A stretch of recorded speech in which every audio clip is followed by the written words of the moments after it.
on Zoom. I don't know how it works. Oh, hey, look at it. There you go. There you go. Whenever you're ready, Gil, go for it. Yeah, okay.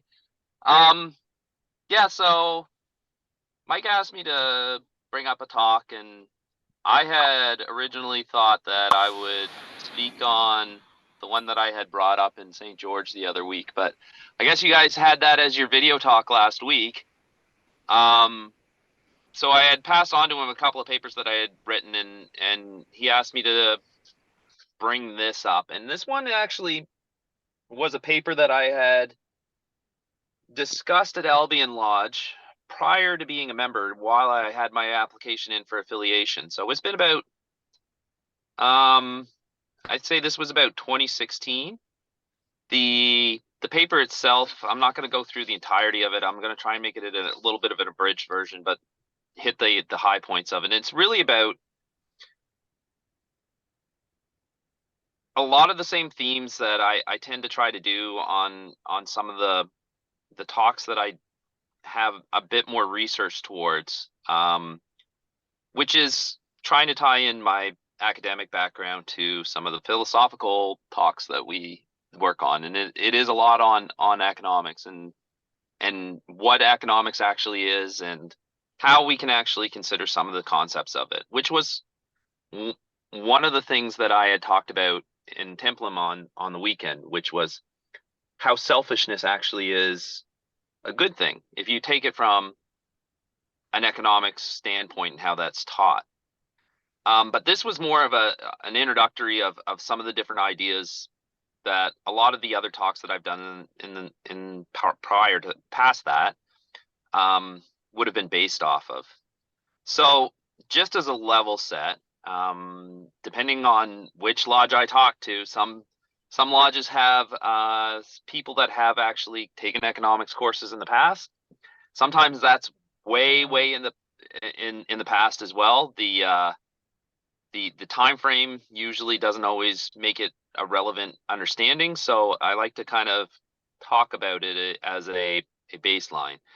And when people think about economics really, from a social standpoint and social understanding, most people think of it as those guys on the TV or those guys in the internet, or not the internet, the government that kind of think about how money's being spent and how many people are actually paying taxes and budgets and so on and so forth.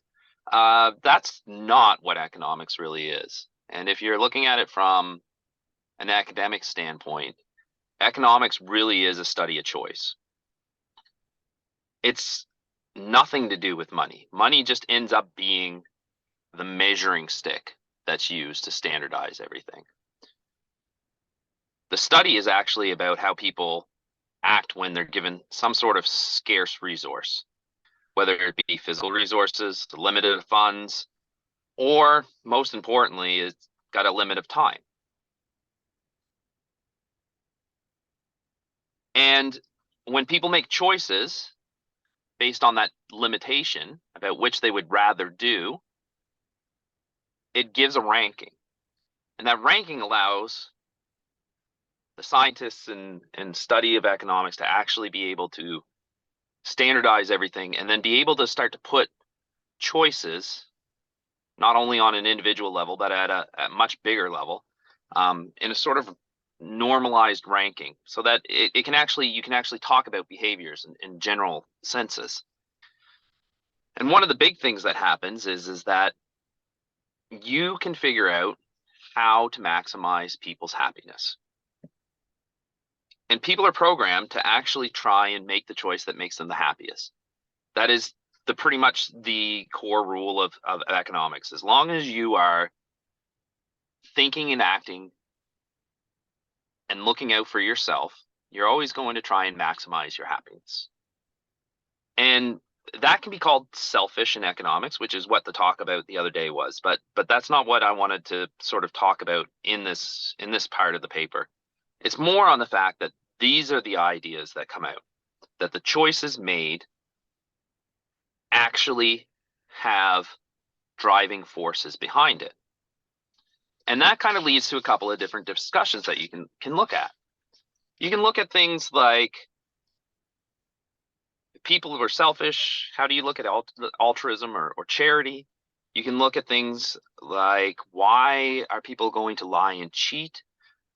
You can ask questions about greater good and have an answer and try and define how people decide what greater good is.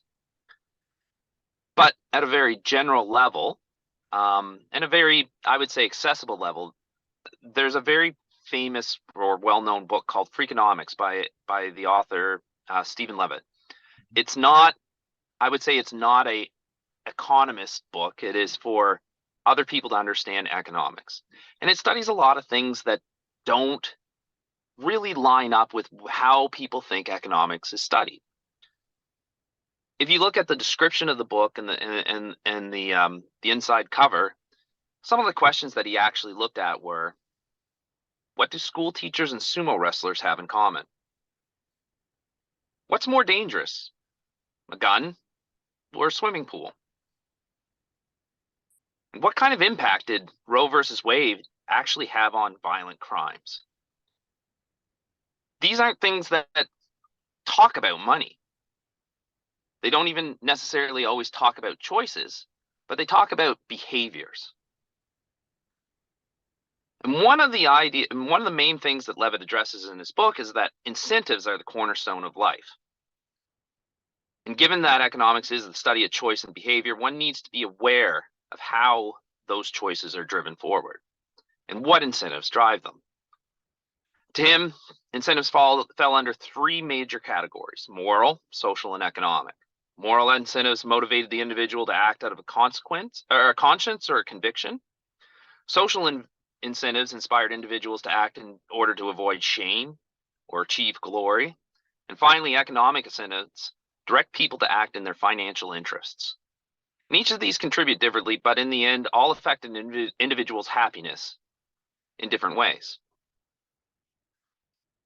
One of the ways Levitt exemplified incentives-driven behavior was with a daycare center that he examined in Haifa, Israel. Parents were routinely late picking up their children from daycare.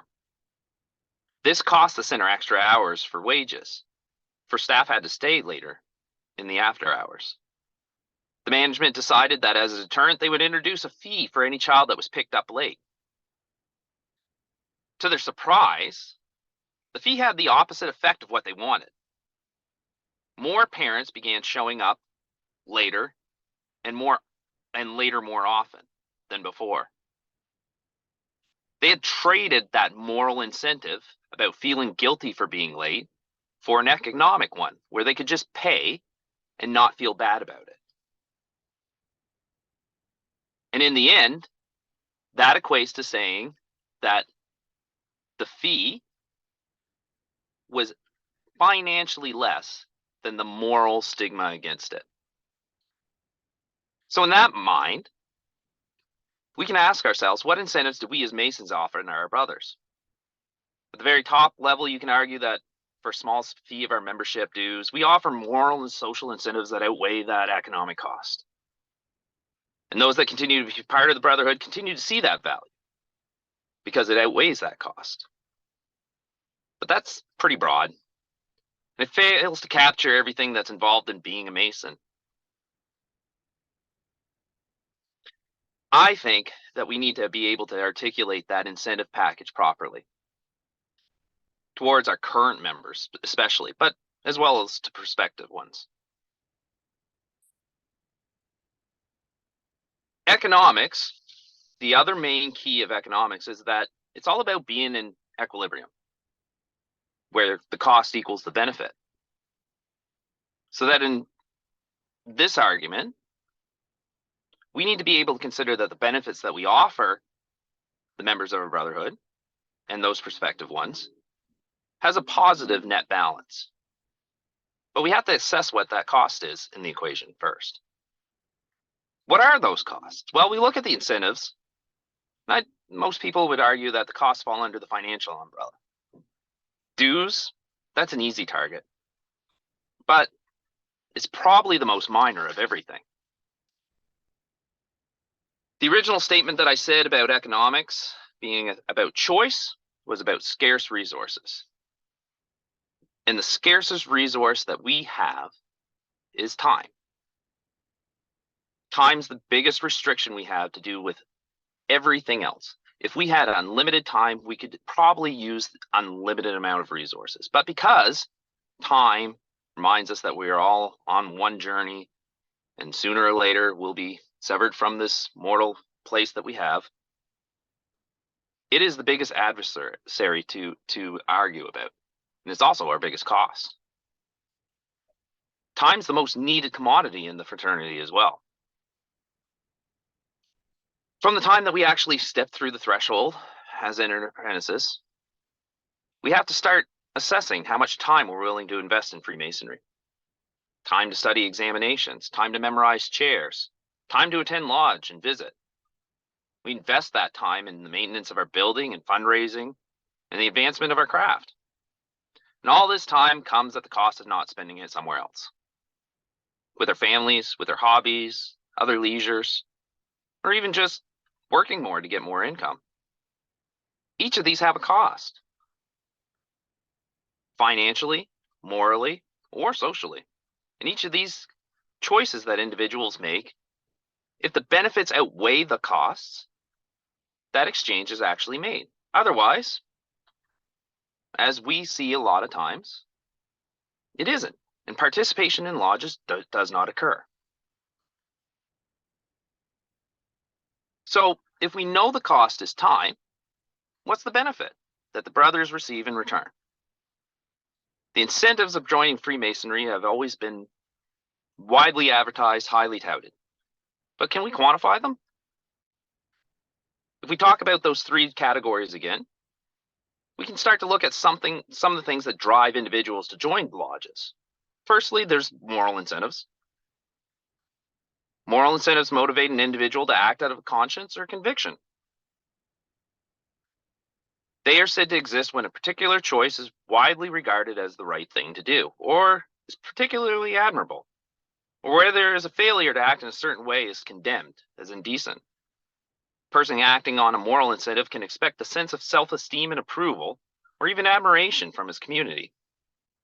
So we as Masons benefit from this set of moral incentives set forward by our obligations, and that we set ourselves to act in certain manners or face condemnation. We also set out to be good men with the aim of making each other better than before. And with the proper application of our industrious selves in our youth, look forward to a glorious or an admirable immortality. As such, we set out the benefits of each of our memberships morally in our convictions, our aspirations, and treatment of each other in a way that benefits every brother. Secondly, there are the social incentives, which in economists lean towards the achievement of glory or the avoidance of shame. To us as Masons, I would argue social incentives are much less grand in their application, and instead focused on the charitable and community involvement that we involve ourselves with. Financial costs involved, whether it be time or money, to many of our brethren is far outweighed by the simple satisfaction and joy of being able to help each other, both in and outside the fraternity. Money is spent at Camp Good Time, the shrines, efforts with the hospitals, or even our local books for bikes. For many, it's the driving force of being in the fraternity. Helping the less fortunate only raises the network's total benefit or happiness. But at an individual level, it does satisfy one's selfish needs in their attainment of happiness. In the last category, there's financial gain. And it may be easier to quantify, but it's probably the hardest to identify. Every brochure we see makes it clear that joining the Masonic fraternity is not a way to get a job or to solicit business. It does not, however, exclude it from having that financial benefit. First and foremost, we've always advertised our fraternity as a way to improve and better oneself through knowledge and skills. Continual practice of public speaking, such as I've been doing, is one of those examples that actually is a betterment of my personal skills. Knowledge gained through management of being the master of the lodge, or working on committees, memorization of rituals, and realization of the desire to attain more knowledge. All are easily translatable skills to the quote-unquote real world and the bigger picture. The attainment of application of these skills improve a person's net worth in the working world and offer financial incentive in that sense of a potential better job through my self-improvement to be continuing to be a brother. The value of networks is another powerful financial incentive. Not as a manner to gain jobs or solicit goods, but in a way that still drives financial incentives. There was a paper written in 2008 by an individual, Fabio Breau, who studied the effect of having Masonic managers on businesses in London in the early 1900s. His main conclusions found that many smaller businesses had easier access to loans and capital if their manager was a member of the fraternity. The conclusions were backed up with assumptions of no backroom deals, but on other theories. While the time frame is nearly a century old, the benefits and incentives can still be translated into modern life. First being that a member of a social network lessens information that may be only in one direction, so that the parties in our society may have knowledge that's not available to others. Social networks allow for its members to have access to a variety of inference and knowledge sources in an informal and accessible manner that may otherwise not be accessible to them through more strict informal channels, such as hiring somebody. The same still holds true today, and while it may have been adapted in an age where information is more readily available with the internet, the ability to have access to a brother for quick informal advice on skill sets outside your specialization is still very valuable. Knowing electricians and plumbers, as well as financial advisors, all can give me or anybody advice on a reputable counterparty that I would otherwise not have known about. This allows me to make more informed decisions, nets me a better overall benefit to my happiness. The other argument is that it's an increase in trust that sharing a bond through secrecy offers. That is sharing a bond through secrecy offers. In the paper, it talks about how Masonic bankers were able to trust members of the fraternity more than outsiders due to that shared trust. In doing so, felt more secure in their ability to offer them loans. Again, it's not a matter of the fraternity offers backroom deals, but it's a brother inherently more trustworthy than a non-brother due to their bond. That an inquiry into their character has already been investigated. In more modern days, building trust through the bond allows for that ability to be more secure in our dealings, which has potential financial benefits through less risk. This bond also creates a moral cost, though, to ensure that members do right by each other. It builds back into the moral costs that were mentioned above. In conclusion, the small talk can be tied together as follows. All of us have heard from the first day that we joined Freemasonry that the more you put into it, the more you get out of it. And taken into an economic lens, this can't be more true. If you assess everything that I spoke on, it allows one to quantify this statement. Every cost involved in the sacrifice of time invested is equal to a variety of incentives. Each brother has a different threshold to this cost benefit structure, but the truth still remains in the phrase. If we consider this as we go forward with our membership, we can address those needs of our members better than we have in the past, and ensure that we become much more efficient in delivering benefit to everybody involved. But this still leads a couple of questions for me to ask.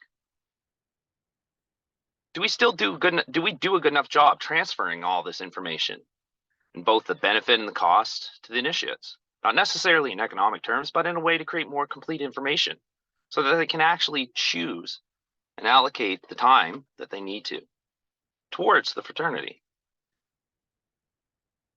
On a social incentive side of things, our charitable offers and the benefits that they provide have been widely advertised.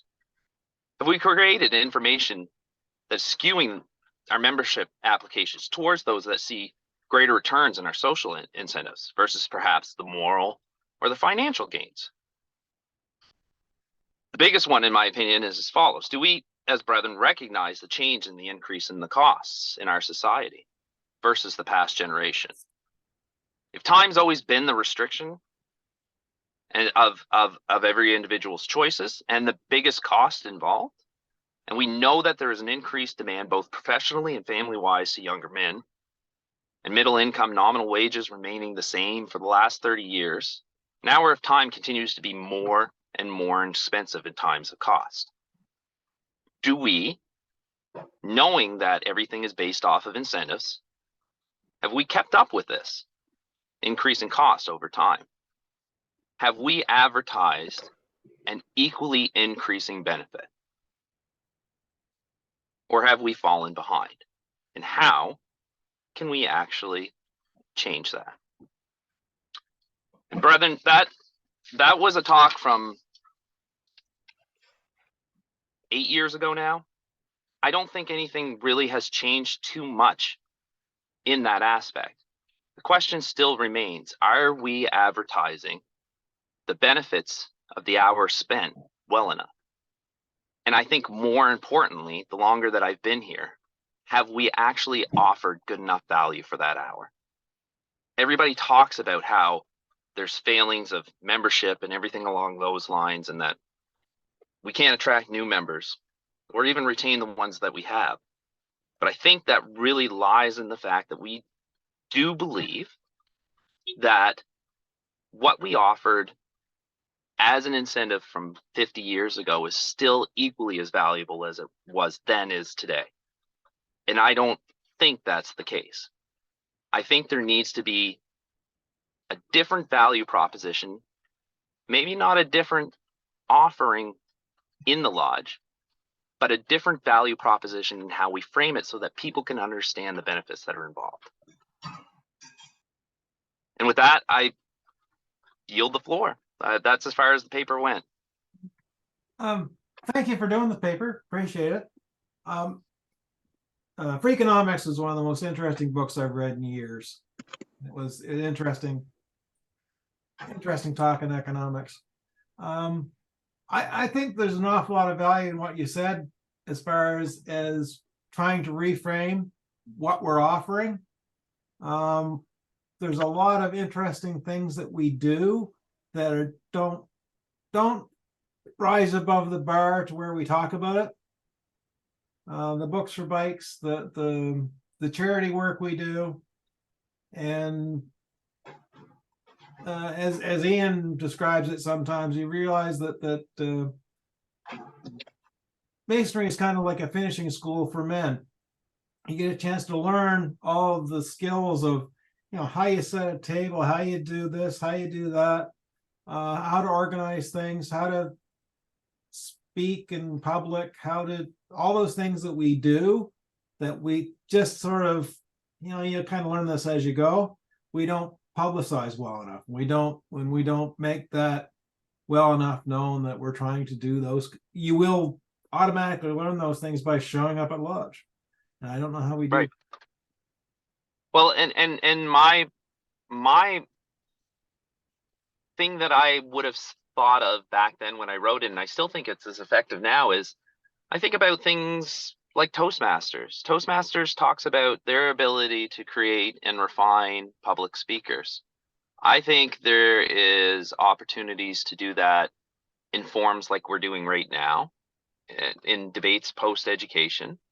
There's opportunities for people to create research and speak in front of a group of strangers, but not really strangers, but still not a familiar set of faces all the time. And there's an ability to do it off the cuff. And that's never communicated. None of that is ever communicated when we advertise any of our membership benefits to a potential prospective new member.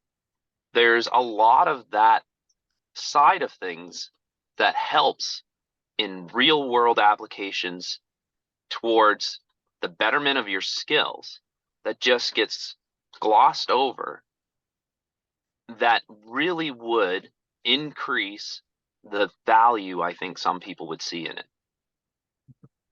And for the last 5 years, I've heard a lot more of the talk about, the family dynamics changed.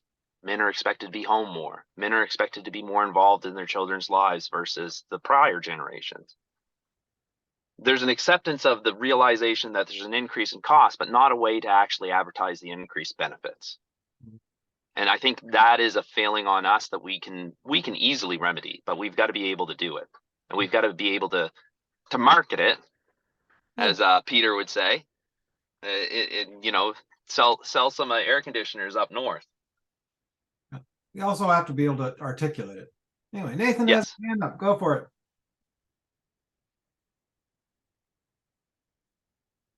So I did enjoy your presentation. It certainly made me think and rethink my perspective on economics, because math is never going to be my strong suit. It never has been, never will be. But when you frame it in that way, it kind of does, pardon the expression, add up a little bit. So it did give some interesting perspectives on both our marketable commodities, if you will, and what we're asking and what we're giving in return. I also want to touch on the Toastmasters analogy you made. I did Toastmasters for almost 18 years, I believe. I went up as high as I can go in that world, to the point where I received my Distinguished Toastmasters Award, which is a combination of public speaking and leadership modules and practicums and things like that. But the main difference, I think, when nuts and bolts come down to it, is that your journey in Freemasonry doesn't stop. There's no point in a time where I have met a Mason yet that thinks they have learned all there is to learn in all of Masonry and all of the concordant bodies and all the additional work. Whereas in Toastmasters, you are, or at least when I was there, once you got to that level of what you attain, that level of leadership and public speaking, there wasn't much else. And so if we're talking, there are definitively some analogies and some comparables, but the major difference between the two is the time frame involved. And we talked about time being the most valuable commodity, if I'm not mistaken, and how you framed it. And you're absolutely right that, we have to make sure that our members who commit to these 1 or 2 or 3 hour meetings every month, depending on how your lodge is structured, make sure that they're getting value for their money coming out to the meetings. Before you were on tonight, I was asked to go to a meeting tonight, a concordant body meeting, and I'm tired. And when I asked what was on the table for it, they told me, and I said, no, there's nothing of value in that meeting that makes me want to go there. And if that is one small concordant body doing that, where if I was on the fence on it, they said, yeah, we're going to involve you. You need to be there because you're going to learn this. I might have said yes and not been with you fine folks tonight. However, your loss, the meeting didn't offer me any value to go, and it was expressed as such. So if I was already on the fence about whether to go or not, if you tell me I'm not needed, I'm not going to learn anything, I'm really not going to go. You've just put the nail in that particular coffin for tonight. I'm glad as it turns out, this is much more interesting anyway, so I like to talk about it. But I use that example to illustrate how, from someone who is not new, obviously, I don't think I can call myself new anymore. When I look at how I'm going to spread my time and give of my time, if I'm not getting the value up front, or if I don't feel I'm going to get anything out of it, then you lose my time as an organization. Yep. And that ties nicely in with the other talk, which Mark was at on Saturday, that I talked about. Everybody is always going to only think about themselves when they choose to do something. And you have to realize that there's always has to be a tie-in to somebody's benefit in what they do. And my argument on the weekend, my argument tonight, is that being able to talk about these things is, on the surface, a very big benefit for everybody that's listening. But the benefit to me is that I'm not going to say everybody, but I might get 1 or 2 people to think more along the lines of my philosophy, which means that I get more buy-in to the way that I think that things are working. So I still have an incentive to be able to do things like education for others. My big philosophy, though, ever since I wrote that paper, that I have always kept true to myself everywhere, but mainly Masonically, has been that if I am going to be in charge of doing something at a meeting or in charge of educating others, there has to be something that can be taken out of that meeting and applied somewhere. I don't want people walking out of there and not feeling like they got something, like either their universe of thinking got expanded or there was an applicable understanding that can be practiced in their normal lives. And everything that I have decided to do, whether it be a master and I have to run a meeting, if I'm running education for Peter in St. George, anything that I'm in charge of, there has to be something that ties value for everybody in that meeting. If there isn't, then I failed my job. And that is my biggest philosophy since starting these type of talks and these type of discussions. And this paper was one of the core things that really solidified and crystallized how to articulate it, is that I have to make sure that my brethren derive value. When I closed down Royal Arch as first principal in St. Stephen, it was for the exact same things that you said, Nathan. I went down, I drove a half an hour, I went there, we opened, 5 minutes later we were closing. We went through the entire run of the order of business, and we closed. And everybody went down and had a coffee and a egg salad sandwich, and within 30 minutes to maybe 40 at best, we were out of there. And everybody thought it was great. But nobody could define why it was good or what value they got out of doing that versus going to Victoria or Sussex Lodge on a different night where they'd see the same people. There was no value in the meeting.